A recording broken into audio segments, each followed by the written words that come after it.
আসসালামু আলাইকুম। আমাদের ভিডিওতে আপনাদের স্বাগতম। আজ আমরা আপনাদের সামনে তথ্য ও যোগাযোগ প্রযুক্তি বিষয়ের এইচএসসির ঢাকা বোর্ড 2019 এর সৃজনশীল প্রশ্নের উত্তর নিয়ে হাজির হয়েছি। এখন আমরা আসি ঢাকা বোর্ড 2019 এর 5 নম্বর উদ্দীপকে। উদ্দীপকটি পড়ো এবং নিচের প্রশ্নগুলোর উত্তর দাও। এখানে চিত্র 1 এবং চিত্র 2 দেওয়া আছে। চিত্র 1 এ home page, page 1, page 2, page 3 এবং পেজ 4 দেওয়া আছে এবং ডান পাশে একটি টেবিল দেখতে পাচ্ছি। টেবিলের উপর এইচএসসি 2019 আর টেবিলের ভেতরে উপরের কলামে লেখা আছে আইসিটি এবং নিচের রোতে দুটি কলাম দেখা যাচ্ছে, একটিতে সাবজেক্ট এবং একটিতে বোর্ড। এখন প্রশ্ন হলো www.board.edu.bd ওয়েবসাইটের মাধ্যমে আইসিটি নম্বর দেখতে হলে বোর্ডের উপর ক্লিক করতে হবে। প্রশ্ন হলো ক এফটিপি কি, ওয়েবসাইট ও ওয়েব পেজ 1-9 ব্যাখ্যা করো। চিত্র 1 এ কোন ধরনের ওয়েবসাইট স্ট্রাকচার ব্যবহার করা হয়েছে ব্যাখ্যা করো। ঘ নম্বর হলো চিত্র 2 এ ওয়েব ব্রাউজারে প্রদর্শনের জন্য HTML কোড লিখো। এখন আমাদের প্রশ্ন হলো এফটিপি কি।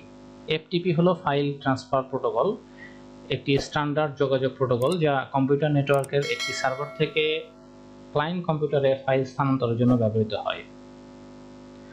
খ নম্বর প্রশ্ন ওয়েবসাইট ও ওয়েব পেজ 1-9 ব্যাখ্যা করো। ওয়েব পেজ হলো HTML দ্বারা তৈরি ডকুমেন্ট যার মাধ্যমে টেক্সট, ছবি, file, audio, video, animation, hyperlink ইত্যাদি ইন্টারনেটে প্রদর্শন ও কমিউনিকেশন করা যায়। অপরদিকে একটি ডোমেনের অধীনে সার্ভারে রাখা পরস্পর সম্পর্কযুক্ত এক বা একাধিক ওয়েব পেজের সমষ্টিকে ওয়েবসাইট বলে। অর্থাৎ একটি ওয়েবসাইটে একাধিক ওয়েব পেজ পরস্পর সংযুক্ত থাকে, তাই বলা যায় ওয়েবসাইট ও ওয়েব পেজ এক নয়। এবার আমরা আসি গ নম্বর উদ্দীপকে। এখানে বলা হয়েছে এটি ওয়েবসাইট স্ট্রাকচার কোন ধরনের সেটি। তো চিত্র 1 এ হায়ারার্কিক্যাল বা ট্রি স্ট্রাকচার ওয়েবসাইট ব্যবহার করা হয়েছে। এই কাঠামোতে ব্যবহারকারীরা প্রথমে হোম পেজে প্রবেশ করবে এবং হোম পেজ থেকে অন্যান্য পেজগুলোতে যেতে পারবে, কারণ হোম পেজের সাথে অন্যান্য পেজগুলো যুক্ত থাকবে। এদেরকে সাব পেজও বলা যায়। সাব পেজগুলোর সাথে অন্যান্য পেজও যুক্ত থাকতে পারে। কাঠামোটি দেখতে ট্রির মতো বলে এই কাঠামোটিকে ট্রি কাঠামো বলা হয়। ওয়েবসাইট কাঠামোগুলোর মধ্যে ট্রি কাঠামো সবচেয়ে সহজ এবং জনপ্রিয়। এরপরে রয়েছে ঘ নম্বর চিত্র। ঘ নম্বরটি একটি টেবিল তৈরি করতে বলা হয়েছে এবং তার কোড লিখতে বলা হয়েছে এখানে। তো আমরা কোডগুলো কিভাবে লিখব সেটি আমরা এখন দেখাবো। যে এখানে যেহেতু অনেক কিছু একবারে দেওয়া আছে, আমরা দেখলে হয়তো বুঝবো না, স্টেপ বাই স্টেপ আসলে আমরা বুঝতে পারবো। তাহলে আমরা এখানে কোডটি লেখার চেষ্টা করব এবং সেক্ষেত্রে আমরা যদি টেবিলের ছবিটা থাকে তাহলে আমাদের জন্য সুবিধা হবে। HTML এর কোডের শুরুতে আমাদের যে কাজটি করতে হবে, প্রথমে আমাদের শুরু করতে হবে HTML কোড দিয়ে এবং শেষ করতে হবে এটিকে HTML কোড দিয়ে। তো আমরা HTML এর ক্ষেত্রে একটা জিনিস আমাদের মনে রাখতে হবে যে শুরু এবং শেষের কোডটি অবশ্যই থাকতে হবে। HTML এর কোড দিয়ে আমরা শুরু করব, HTML কোড দিয়ে শেষ করব। এর মাঝখানে থাকবে আমাদের বডি কোড, হেড থাকবে। তো হেড এখানে দরকার নাই, এখানে আমরা বডি দিলেই হবে। তো আমরা শুধু বডি কোড ইউজ করব এবং এটিকেও স্ল্যাশ দিয়ে বডি কোড শেষ করতে হবে এবং বৃহত্তম ক্ষুদ্রতম এটিকে ব্র্যাকেট হিসেবে বলা হয় HTML এর ক্ষেত্রে, ব্র্যাকেট শেষ করতে হবে। তো এই কোডগুলোর মাঝখানে এখন আমরা টেবিল তৈরি করব। টেবিলের কোডটিও টেবিল আমরা শুরু করব এবং শেষ করব এই অংশটিতে আমরা লিখব। তো আমরা এখানে শুরু করি, টেবিল শুরু করলাম, আমরা টেবিল কোডটি শেষ করে নিই, টেবিল কোডটি শেষ করলাম। এখন টেবিলের বর্ডার যদি আমরা দেখতে চাই তাহলে আমাদের এখানে টেবিলের ক্ষেত্রে আমাকে বর্ডার লিখে দিতে হবে, বর্ডার ইকুয়াল টু 1। সেই 1 কথাটি ইনভার্টেড কমার মধ্যে আমাকে লিখতে হবে, তাহলে বর্ডারের পুরোটা 1 হবে। এর পাশে যে উইড দেওয়া আছে, উইড আমরা দিলেও দিতে পারি, না দিলেও দিতে পারি, সমস্যা নাই। টেবিলের স্ট্রাকচার ঠিক থাকবে। উইড দিলে হবে যে টেবিলটা এরকম ছোট দেখাবে, আর যদি বড় দিই তাহলে টেবিলটা বড় আসবে। তাহলে আমরা এখানে উইডও দিয়ে দিতে পারি।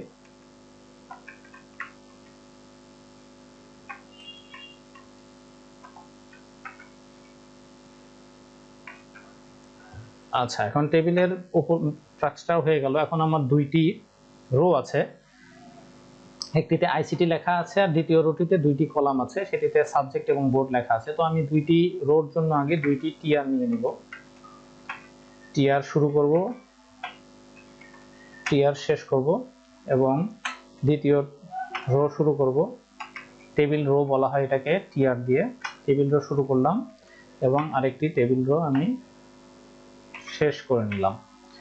এখন প্রথম টেবিল রোর ভিতরে আমার একটি টিডি নিতে হবে। টিডি হলো টেবিল ডাটা বা টেবিল হেডারও বলা যেতে পারে। তো এখানে টেবিল হেডার আলাদা করা নাই, আমি টেবিল ডাটা নিতে পারি। তো আমি টিডি হিসেবে নিলাম এটাকে এবং একটি টিডি আছে, এই টিডির ভিতরে লেখা আছে আইসিটি এবং এই টিডিটি আমি শেষ করে নিলাম টেবিল ডাটা। এখন বিষয় হলো যে এখানে দেখুন পুরো রোটি একটি কলামের রয়েছে, তো আমাকে একটি কলাম করতে হবে। তাই নিচে যেহেতু দুইটি কলাম থাকবে সেহেতু এখানে আমাকে কলাম স্পান দিতে হবে, না হলে এটিকে শুধু ছোট আকারে এই কোণায় দেখাবে। তো আমরা যেহেতু এখানে দেখানোর মতো যথেষ্ট সময় পাবো না, কারণ হলো এটি দেখাতে গেলে অনেক বড় হয়ে যাবে ভিডিও। তারপর আমি চেষ্টা করছি, দেখি আমরা দেখাতে পারি কিনা। এখানে আমরা দেব column span, col SPAN, column span equal to 2 এবং অ্যালাইনমেন্ট সেন্টার দেওয়া আছে। এটা যেহেতু মাঝখানে দেওয়া আছে সেহেতু অ্যালাইনমেন্ট দিতে হবে, ALIGN, align equal to centre.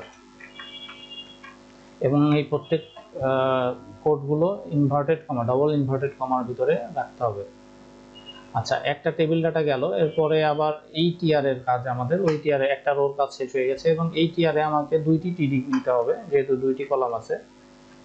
Table data একটি, এটি শেষ করব টিডি এবং আরেকটি টিডি নেব টিডি এবং এই টিডিটাও আমাকে শেষ করতে হবে।